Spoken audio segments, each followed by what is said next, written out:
Première fois que je suis allé prêcher en France, il y a bien longtemps, j'avais été invité comme prédicateur invité par définition à la pastorale de Dijon qui regroupait à peu près 120 pasteurs en Europe, la Suisse, la France, avec l'Italie, la Hollande. Et on se réunissait donc dans un vieux monastère à la Bussière-sur-Ouche. Très bel endroit d'ailleurs, avec une belle vigne tout juste derrière et à côté. Et je me pointe là, écoutez, ça date, mon doctorat n'était même pas terminé encore. En tant que bon petit Québécois complexé, j'aimerais dire à mes amis français qui sont ici que j'ai triomphé du complexe depuis, mais à l'époque, je l'avais encore. Hein. Alors, on se présente, on est un peu timide, la mère patrie. Et, par la grâce de Dieu, j'ai assis directement devant moi le professeur d'homilétique d'Aix-en-Provence. J'oublie son nom, c'est un génie. Il apprenait une langue par année. Il était rendu à 11. Je l'avais juste devant moi.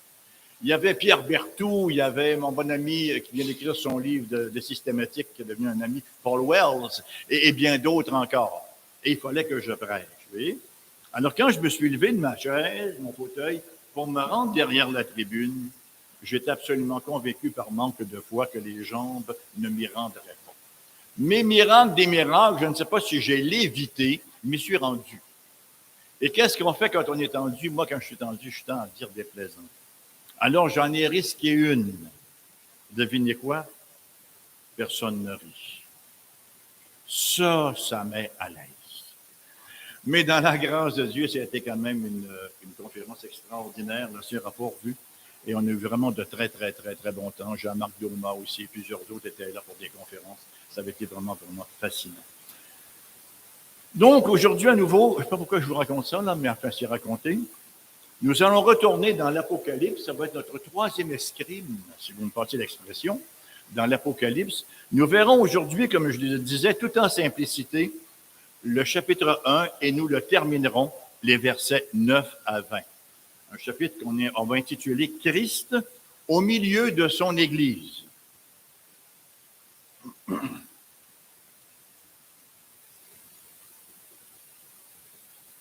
Donc, Apocalypse, chapitre 1, verset 9 à 20. N'oublions pas aussi, parmi ceux qui sont absents, Thierry, c'est une occasion de visiter Thierry, qui est à 11h également dimanche prochain.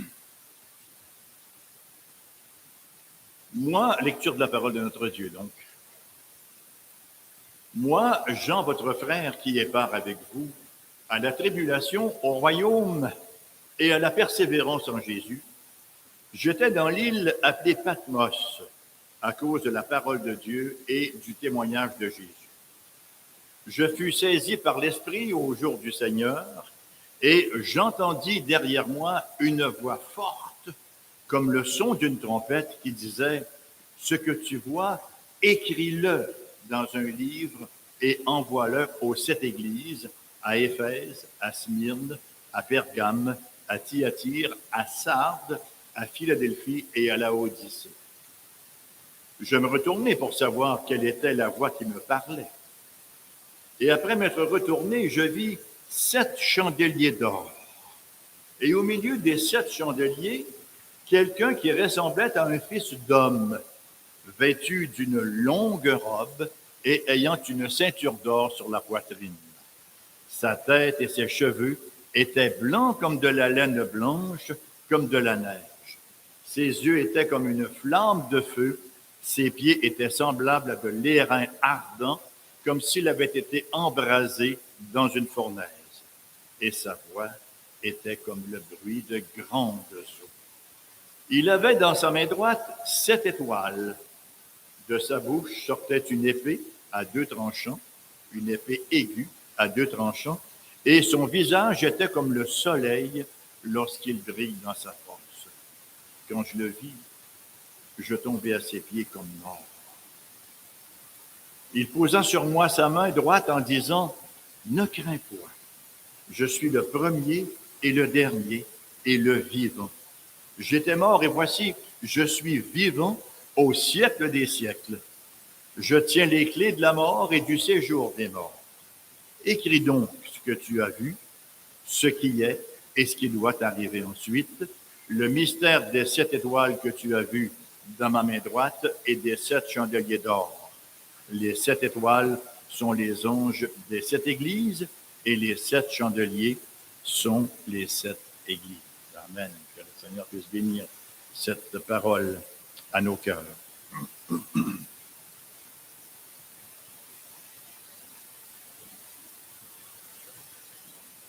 Dans notre culture contemporaine, c'est plutôt facile de sombrer dans le découragement quand on regarde autour. Hein? Quand on regarde l'animosité, entre autres, l'hostilité face à l'Évangile, face à la bonne nouvelle de la grâce, face aux valeurs fondamentales, le rejet de l'autorité, et on pourrait continuer pratiquement à l'infini. On peut toujours se dire, c'est le monde, et c'est une réalité. Le monde va demeurer le monde. Hein. Si le monde devenait l'Église, il n'y aurait plus de monde. Il n'y aurait que l'Église. Le monde va toujours demeurer le monde et il n'ira pas en s'améliorant. En fait, le monde va demeurer ce qu'il est, tel qu'il est, et le seul changement possible, c'est la nouvelle naissance. Il n'y a rien d'autre qui ne peut changer le monde. Aucune idéologie, aucune théorie, aucune philosophie, aucune politique. Le seul changement ne peut venir que depuis l'intérieur du cœur, c'est-à-dire par la nouvelle naissance. La seule façon logique, biblique, de glorifier le Christ, c'est par la foi d'abord et non par l'éthique. Le monde et l'Église représentent définitivement l'antithèse et le combat demeure. Hein, c'est l'antithèse par excellence et le combat demeure. À cela vient s'ajouter l'état de l'Église. On n'est pas non plus aveugle sur la situation de l'Église. Il n'y a personne qui va prétendre qu'on est déjà glorifié. On est bien conscient des difficultés qui règnent encore dans l'Église, où souvent le chaos et la confusion abondent. Et le combat demeure, et le combat va demeurer. C'est le combat de la foi individuelle, et c'est le combat de la foi collective. À travers le ministère terrestre de Jésus, nous avons vu son humiliation. Lorsqu'on passe à travers les évangiles, Jésus se révèle comme le Fils de Dieu, dont la gloire vraie et éternelle est dévoilée par un corps de chair. On le voit tout du long avoir faim, avoir soif, on le voit souffrir, hein? On le voit être rejeté. Et que dire de sa mort en croix, et plus est. Et l'évangile se termine sur la résurrection. L'évangile se termine sur le tombeau vide, la glorieuse exaltation du Christ, et c'est ce Christ-là que nous rencontrons cet après-midi. Et je crois que c'est extrêmement important de rencontrer la personne du Seigneur Jésus-Christ, même si nous allons le faire en rafale, d'une certaine manière.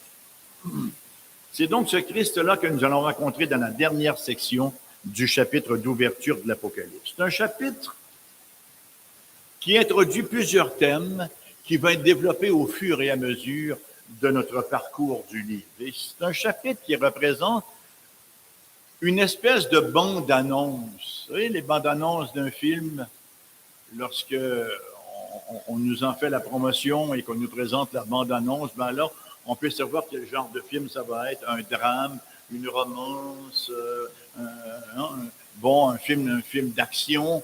On voit un peu les principaux acteurs également qui vont passer devant nous. Et on a également une idée à partir de ce que nous présente, de certains faits qui en sont tirés, des détails importants qui vont composer l'histoire qu'on veut regarder. Ben, c'est à peu près ce que nous avons aujourd'hui dans les versets 12 à 20 de ce premier chapitre-là.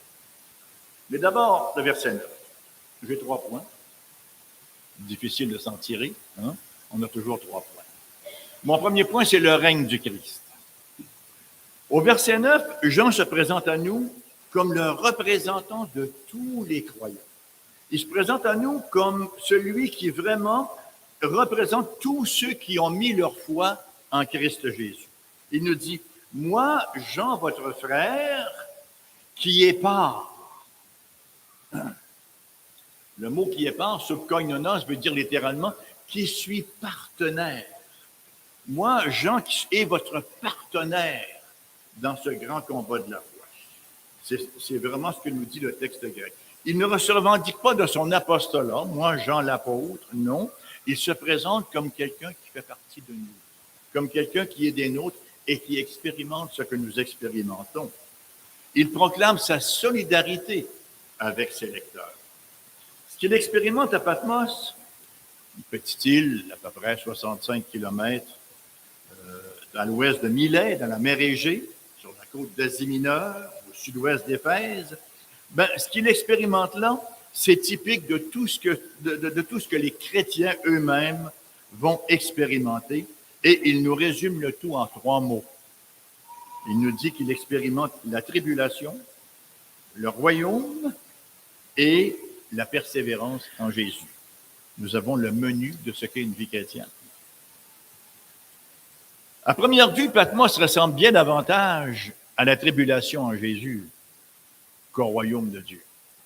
Mais il ne faut surtout pas se laisser obnubiler, se laisser aveugler, parce qu'il y a un énoncé qui suit au verset 10 qui est extrêmement important. Il nous dit « Je fus saisi par l'Esprit au jour du Seigneur ».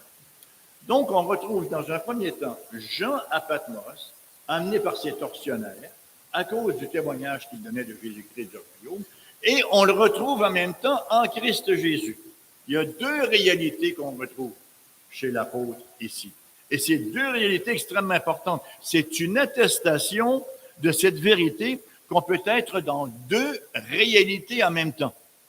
Est-ce que ça ne sonne pas un peu dans notre posture à nous, qui sommes dans le monde et qui ne sommes pas du monde? Hein? On est dedans, puis on n'est pas dedans. Nous sommes dans le royaume de Dieu en même temps que nous sommes encore, en quelque part, en train de faire des pas dans le royaume du monde. Alors, tout autour de lui, tout autour de Jean, il y avait les réalités désolantes d'une prison volcanique, parce que c'était ça, finalement, Patmos, vous voyez? Il y avait cette réalité désolante-là, en même temps qu'il expérimentait les bénédictions spirituelles du jour qui avait commencé à avoir une signification particulière, c'est-à-dire le jour du Seigneur, et on s'entend tous pour dire que c'était effectivement dimanche depuis l'Église très ancienne. Une première grande vérité donc à saisir, et je ne vais pas faire violence au texte, mais le fait est que Jean était à Patmos, in Patmos, et il était dans l'esprit, in pneumati. En Patmos, nous souffrons, en esprit, nous régnons. C'est la réalité de nos vies. En Patmos, nous souffrons. Dans notre réalité terrestre, elle est faite de bien des épreuves. Elle est faite de bien des contrariétés. Mais en esprit, nous triomphons. Pourquoi? Parce que nous sommes dans le Christ triomphant, qui a remporté cette victoire pour nous. Jean y avait été déporté en raison de son témoignage. Verset 9 nous dit « à cause de la parole de Dieu et du témoignage de Jésus ». Même si les puissances du monde avaient exilé le vieil apôtre pour tenter de le réduire au silence, le Seigneur a fait de Patmos le lieu privilégié d'une des révélations les plus importantes de l'Écriture sainte. Ça, c'est toujours saisissant.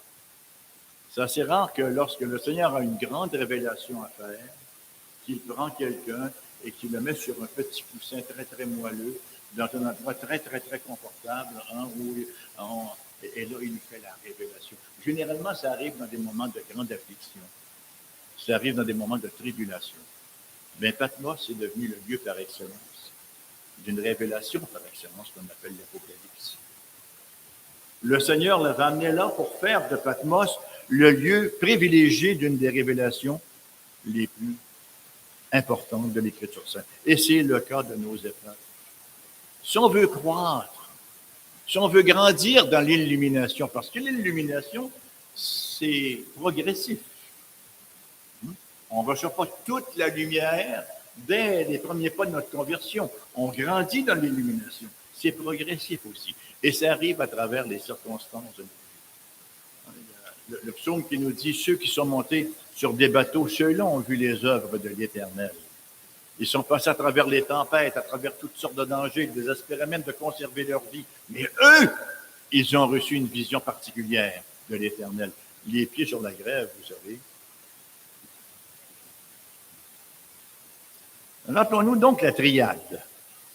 La tribulation, le royaume et la persévérance.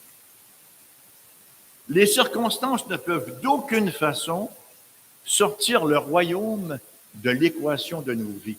Un vrai croyant n'est pas uniquement in Patmos, il est aussi et pneumatie. Il est aussi dans l'esprit. Jean était prisonnier à Patmos, complètement démuni en ce qui concerne le monde et sujet au contrôle évident de ses ravisseurs. Il possédait cependant la puissance du Christ pour régner triomphalement sur le péché et sur l'incrédulité. Aussi variés, aussi adverses parfois que soient nos circonstances, nous aussi, nous sommes libres de régner avec le Christ. On sent souvent qu'on n'a pas de puissance, qu'on n'a pas de force, qu'on est extrêmement limité. Et pas uniquement limité par l'extérieur, limité par ce que nous sommes, limité par notre propre péché, limité par notre manque de foi, limité par notre manque d'audace, très souvent fois. Mais nous avons en l'Esprit du Seigneur cette capacité de régner et d'obéir à sa parole. Nous aussi, nous pouvons jouir des bénédictions spirituelles du royaume du Christ. Romains 14, 17 nous dit que le royaume de Dieu, ce n'est pas le manger et le boire, mais la justice, la paix et la joie par le Saint-Esprit. Est-ce qu'on peut imaginer Jean à Patmos? Non, c'était pas un lieu touristique, Patmos, mais là. Est-ce qu'on peut imaginer Jean dans la justice, dans la paix et dans la joie? Il semble qu'il était effectivement en esprit dans cette perspective. Deuxièmement, la pleine expérience de ce royaume-là demeure à venir au retour du Christ. 2 Timothée 4,8 nous dit « Désormais, la couronne de justice m'est réservée. Le Seigneur, le juste juge, me la donnera dans ce jour-là, et non seulement à moi, mais encore à tous ceux qui auront aimé son avènement. » Et troisièmement, et c'est le plus important, nous recevons ce royaume exclusivement dans la personne du Christ Jésus. Solus Christus, en Christ seul. Hein? Jean 16, 33, je vous dis ces choses afin que vous ayez la paix en moi. Vous aurez des tribulations en Patmos. Vous aurez des tribulations dans le monde, mais prenez courage, j'ai vaincu le monde. J'aimerais bien aimer attirer notre attention sur le fait que Jean ne nous conduit pas là dans une espèce de diagnostic de problème, dans une litanie de difficultés ou de combat contre le péché. Il ne dit pas un mot là-dessus. Il nous amène directement au traitement. Il nous conduit tout de go, pas seulement l'expression québécoise bien connue, à la cure, à la voix, à la parole, au Christ Jésus lui-même, qui, par sa grâce, en commerce avec nos misères les plus profondes, nos défaites et nos rêves brisés. Et ce n'est pas un petit Jésus domestiqué. Ce n'est pas un Jésus qui s'accommoderait de nos mondanités. Ce n'est pas un Jésus qui choisirait de faire de la place pour nos caprices. Non, ce n'est certainement pas le genre de Jésus dont nous avons besoin, malgré que très souvent de fois, c'est le genre de Jésus qu'on aimerait avoir. C'est plutôt le Jésus transcendant, le Jésus exalté, qui règne et qui demeure plein de tendresse et de compassion pour son peuple. Si nous sommes pour repousser l'apathie, si nous sommes pour résister à l'incrédulité, si nous sommes pour résister aux compromis moraux et combattre les erreurs théologiques et trouver la grâce d'endurer et la force de continuer la route par monts et par routes, nous avons besoin de ce Christ-là tout entier dans sa majesté et dans sa miséricorde. Maintenant, une rencontre personnelle avec le Christ exalté, ça ne se fait pas dans la désinvolture. C'est pas comme lorsqu'on rencontre un ami sur la rue. C'est pas quelque chose de banal. Vous voyez une expression populaire dans un film passé, hein, c'est une rencontre du troisième type. Et le terme s'applique véritablement. Verset 17 nous dit « Quand je le vis, je tombai à ses pieds comme mort, nous dit l'apôtre. Lorsqu'il se tourne pour voir la voix qui lui parlait, il s'écroule littéralement dans la poussière. Il n'est pas le premier. Si vous allez faire un petit tour, là, hein, dans le livre d'Ésaïe, qu'est-ce qu'on retrouve au chapitre 6, entre autres choses, lorsqu'il a une vision de Dieu sur son trône, à la mort d'Osias, hein, qu'il voit les séraphins tout autour de Dieu et qu'il voit toute la majesté et la splendeur de Dieu, littéralement, il se décompose. Il s'écroule. Ça, c'est la vraie adoration. La vraie adoration, c'est pas d'être surexcité toujours devant le Seigneur. Il y a une place pour l'excitation. Mais la véritable adoration, une rencontre personnelle d'intimité avec Dieu fait en sorte qu'on s'écroule. Pourquoi? Parce qu'à l'instar d'Ésaïe, on dit « Malheur à moi, je suis un homme à la langue souillée en quelque sorte, qui est vu au milieu d'un peuple qui a la même difficulté que moi. Malheur à moi, woe on me, hein? Il était absolument convaincu qu'il méritait la mort. Et c'est précisément ce qui se produit ici avec l'apôtre Jean. Il y a une gloire, il y a une majesté dans la personne du Christ qui défie toute tentative de familiarité. On sait ce qui s'est produit dans le cas d'Ésaïe. Un ange a pris un tison brûlant sur l'autel, a touché ses lèvres, et maintenant tes lèvres sont pures. L'intervention de Dieu, c'est toujours Dieu qui prend l'initiative. Dans quelque avenue spirituelle que ça puisse être, Dieu est toujours l'initiateur. Ça ne vient jamais de nous. J'ai été sauvé le jour où j'ai compris qu'il fallait que j'appelle Dieu. Non, c'est Dieu qui m'a appelé. Qu'est-ce qui s'est produit dans le cas de Jean? Ben, un peu la même chose. Hein? Le Seigneur a mis sa main sur lui et lui dit, ne crains point, voici tu es. Il y a une gloire dans Dieu. Et ça, bien aimé, ça nous ramène à l'humilité. Est-ce que nous avons besoin d'être ramenés à l'humilité? Il y en a au moins un qui a reconnu son besoin, au moins une. Les autres, vous êtes rendus, je vous félicite. Attendez-nous, on s'en vient. Ça peut prendre encore un certain temps, cependant. On a besoin d'humilité. S'il y avait plus d'humilité, le problème d'harmonie dans l'Église serait réglé. On vivrait beaucoup d'harmonie. Il n'y a personne qui chercherait son propre intérêt, qui chercherait à bâtir son propre petit royaume, à imposer ses idées aux autres. Hein? On ne ferait pas de compromis sur la parole, mais la dynamique d'action serait tellement différente à ce qu'elle est présentement. Mais on a besoin de se rentrer le torse, qui est souvent un petit peu trop bombé. Voici, voyez à quel point je connais l'Écriture. Vous voyez pas que je connais l'Écriture? Je mériterais presque un ministère d'enseignement dans cette Église-là. Je trouve que je suis brillant. Hein? Voyez à quel point j'ai une bonne théologie. Voyez à quel point je suis fin. Hein? On est un petit peu ça, somme toute, au tréfonds de nos cœurs. Alors que nous sommes poussière. Hein? Nous ne sommes qu'humilité. Donc, lorsque Dieu nous révèle sa gloire, ne serait-ce que dans l'Écriture, on ne tombe pas en extase, mais on tremble de notre saleté, on tremble de notre péché. Et comment peut-on s'en relever sinon par l'intervention surnaturelle de Dieu, comme on l'a vu pour Ésaïe et comme on le voit pour Jean au chapitre 17, et il posa sur moi sa main droite. Quel moment ça a dû être pour Jean, alors que la voix lui dit « Ne crains point ». Cesse d'être effrayé. Et c'est le genre d'expérience, je n'en ai aucun doute, que nous voulons reproduire dans nos vies. L'expérience du Christ majestueux et miséricordieux. Un Christ uniquement majestueux serait terrifiant pour nos pécheurs. Mais un Christ majestueux et miséricordieux est extrêmement rassurant. Lui seul peut nous dire ne crains point. Ce Christ-là peut chasser mes craintes, réconforter mon cœur troublé. Est-ce qu'on n'est pas tous, en quelque part, sujets aux craintes nombreuses? N'avons-nous pas souvent des cœurs troublés devant les circonstances changeantes et imprévisibles de nos vies qui se succèdent à une vitesse faramineuse? On prend uniquement l'histoire de la vie. On prend uniquement ce que nous sommes.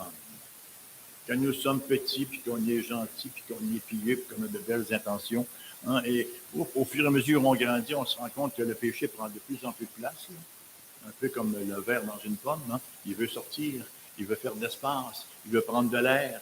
Et on se rend compte que ça se manifeste de plus en plus. Et là, on se rend compte que de plus en plus, on s'en va vers le monde. Comme disait Ferland, et boule de gomme, c'est tout devenu bas. Le petit roi qu'il était. Mais c'est une réalité, vous savez. Ensuite, nous avons les enfants. Quand ils viennent au monde, ce sont tous des petits chérubins. Il y en avait 2, 3 tout à l'heure ici, là, des petits chérubins. Hein? Mignons comme tout. Ah, ils vont tous faire des saints. Et ils grandissent, et on sait ce qui se passe. Et notre cœur brise. Et Dieu leur rend. Nous avons du chagrin.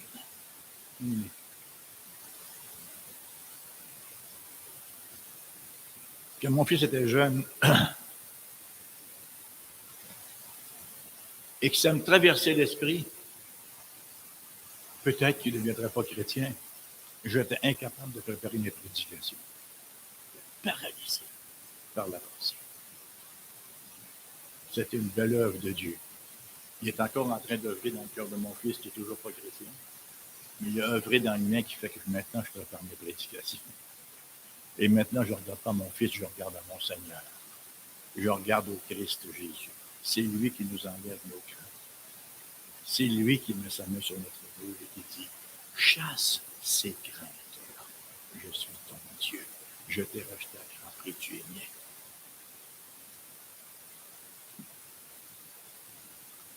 C'est de ce Jésus-là dont nous avons besoin. Non pas d'un petit Jésus confortable, un petit Jésus thérapeutique, un petit Jésus coach, qui ne nous serait nullement adéquat pour les besoins qui sont les nôtres, les besoins de nos âmes. Nous avons besoin du grand roi, de Jésus, le Dieu souverain, le Seigneur de gloire. Il peut calmer nos âmes devant toutes les épreuves et les tentations, car il est le grand triomphateur de l'ennemi. Et ça m'amène à mon deuxième point, la majesté du Christ. Je vous dis, on va le voir, en rafale, on aurait pu prendre beaucoup plus de temps, il y a tellement de matière dans ce texte-là, mais on va voir en rafale un peu comment le texte nous décrit la personne du Seigneur Jésus-Christ.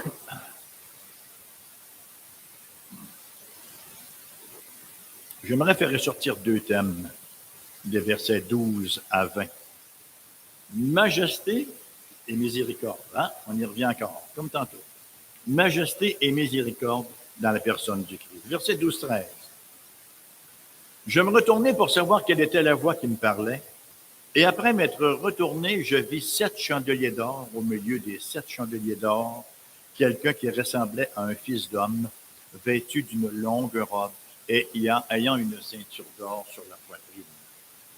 L'apparition du Christ au milieu des 7 chandeliers d'or, c'est révélateur.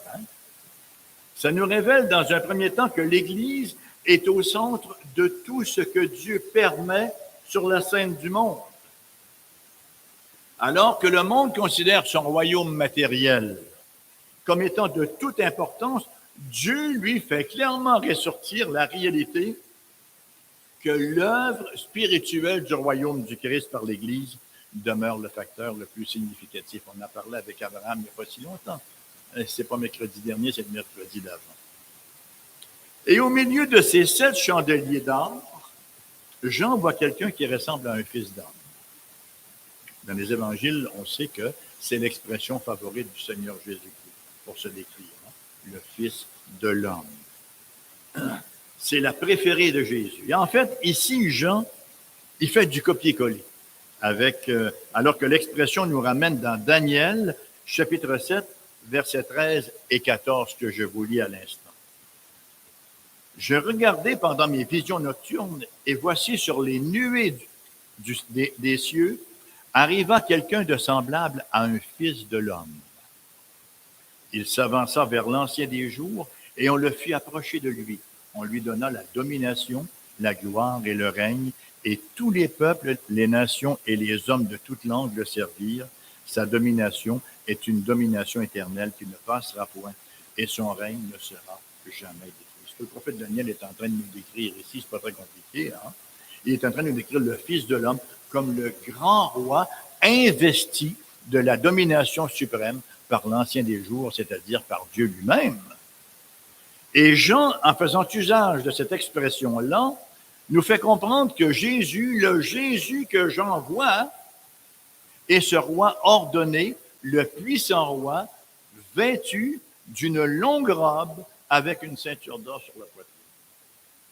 Il y a quelque chose de particulier au sujet de ce roi-là, au verset 14. Toujours de Daniel. enfin de l'Apocalypse. Sa tête et ses cheveux étaient blancs comme de la neige blanche, comme de la laine blanche, comme de la neige. Et Jean navigue encore dans Daniel chapitre 7. Sauf qu'ici, ces paroles ne font pas référence au Fils de l'homme, mais ces paroles font référence à l'ancien des jours qui sont appliqués au Christ lui-même. Daniel chapitre 7, verset 9. Je regardais pendant que l'on plaçait des trônes, et l'ancien des jours s'assit.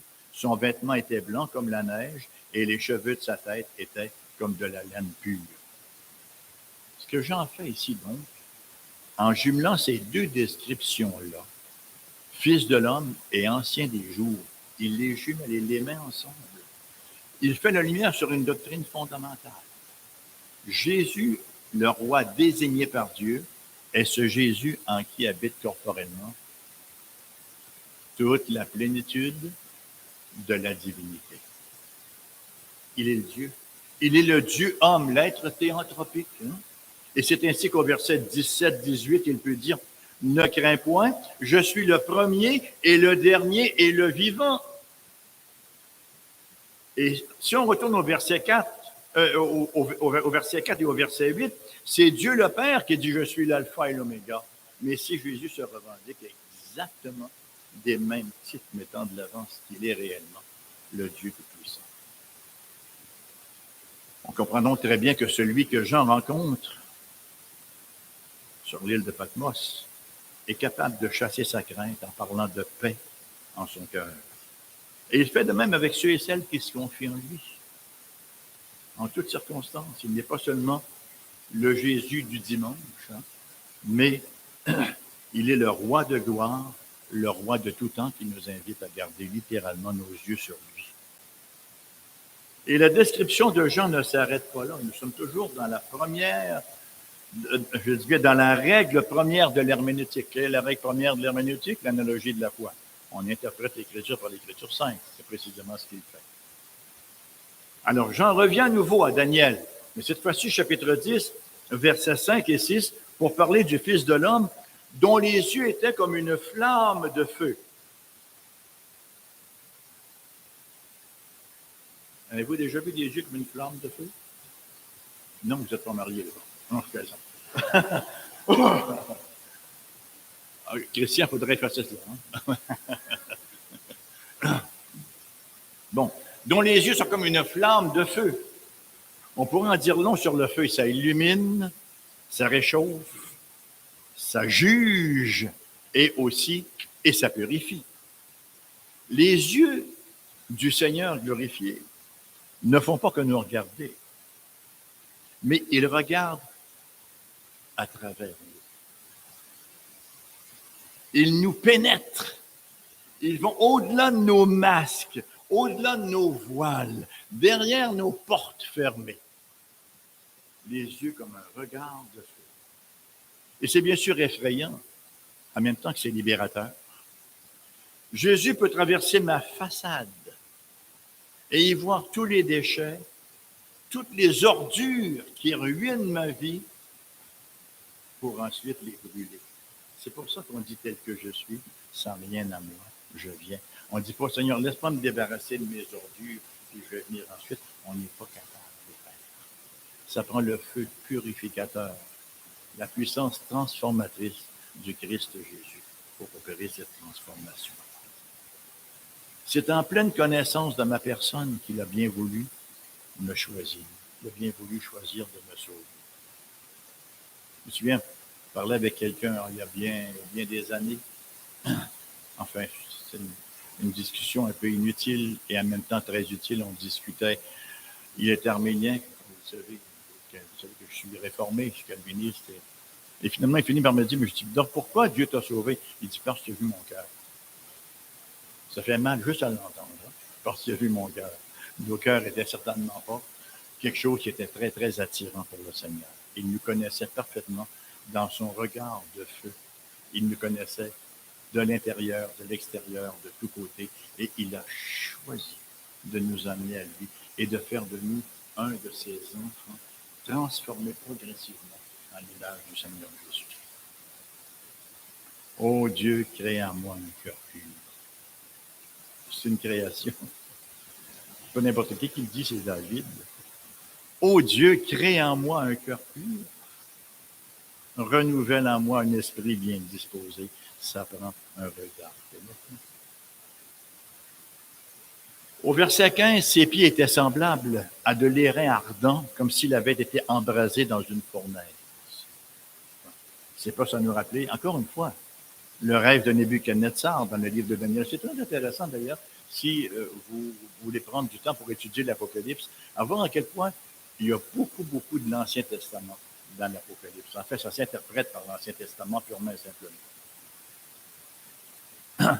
Donc, au verset 15, ses pieds étaient semblables à de l'airain ardent, comme s'il avait été embrasé dans une fournaise. Et c'est pas ça nous rappeler le rêve de Nebuchadnezzar, encore une fois dans le livre de Daniel. On se rappellera la fameuse statue de Nebuchadnezzar. Hein?